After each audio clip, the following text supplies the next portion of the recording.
ಡಾಲಾಯ್ತ್ ಅವರ ಸಾರಥ್ಯದಲ್ಲಿ the Friday Times news. ನರಗುಂದದಲ್ಲಿ ನಡೆದ ಕಾಂಗ್ರೆಸ್ ಕಾರ್ಯಕರ್ತರ ಸಮಾವೇಶದಲ್ಲಿ ರೋಣ ತಾಲೂಕಿನ ಮೆಣಸ್ಕಿ ಗ್ರಾಮದ ಗಣವೇಷಧಾರಿ ನಿಂಗಬಸಪ್ಪ ಬಾಣದ್ ಕಾಂಗ್ರೆಸ್ ಪಕ್ಷ ಸೇರ್ಪಡೆಯಾದರು. 30 ವರ್ಷದಿಂದ ಆರ್ಎಸ್ಎಸ್ ಸಕ್ರಿಯ ಕಾರ್ಯಕರ್ತರಾಗಿದ್ದ ಬಾಣದವರನ್ನ ಕಪ್ಪು ಟೋಪಿ ತೆಗೆದು ಗಾಂಧಿ ಟೋಪಿ ಹಾಕಿ ಕಾಂಗ್ರೆಸ್ ನಾಯಕರು ಸ್ವಾಗತವನ್ನ ಕೋರಿದ್ದಾರೆ. ಸಚಿವ ಶಿವಾನಂದ ಪಾಟೀಲ್, ಮಾಜಿ ಸಚಿವ ಬಿಆರ್ ಯಾವಗಲ್, ಬಾಗಲಕೋಟೆ ಲೋಕಸಭಾ ಕ್ಷೇತ್ರದ ಕಾಂಗ್ರೆಸ್ ಅಭ್ಯರ್ಥಿ ಸಂಯುಕ್ತಾ ಪಾಟೀಲ್, ಮಾಜಿ ಶಾಸಕ ಎಸ್ಜಿ ನಂಜಯ್ಯನಮಠ ಸಮ್ಮುಖದಲ್ಲಿ ಗಣವೇಷಧಾರಿ ನಿಂಗಬಸಪ್ಪ ಬಾಣದ್ ಕಾಂಗ್ರೆಸ್ ಪಕ್ಷ ಸೇರ್ಪಡೆಯಾದರು. ಇದೇ ಸಂದರ್ಭದಲ್ಲಿ ಮಾತನಾಡಿದ ನಿಂಗಬಸಪ್ಪ ಬಾಣದ್, ಭ್ರಷ್ಟಾಚಾರ ವಿರೋಧಿಯಾಗಿ ಪಕ್ಷ ತೊರೆದಿದ್ದೇನೆ. ನರಗುಂದ ಮತಕ್ಷೇತ್ರದಲ್ಲಿ ಹಣ ಹಂಚಿ ಬಿಜೆಪಿ ಚುನಾವಣೆ ಮಾಡಿದೆ.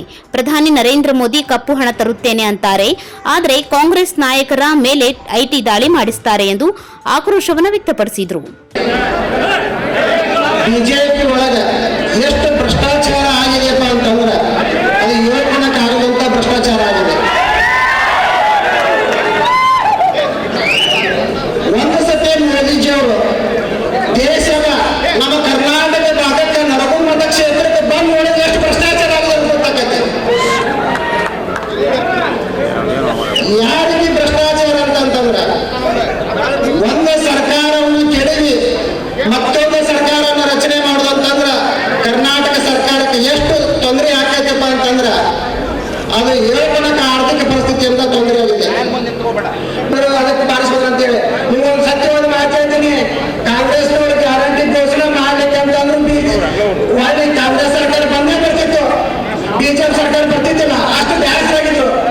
40% 40% ಅಂತೇಳಿ ಬಿಜೆಪಿ ಕೇಳ್ತಿದ್ದೆ ಕಾಂಗ್ರೆಸ್ ಸರ್ಕಾರ. ಅದು ತಪ್ಪದ್ರ ಖಂಡಿಸ್ತೀನಿ.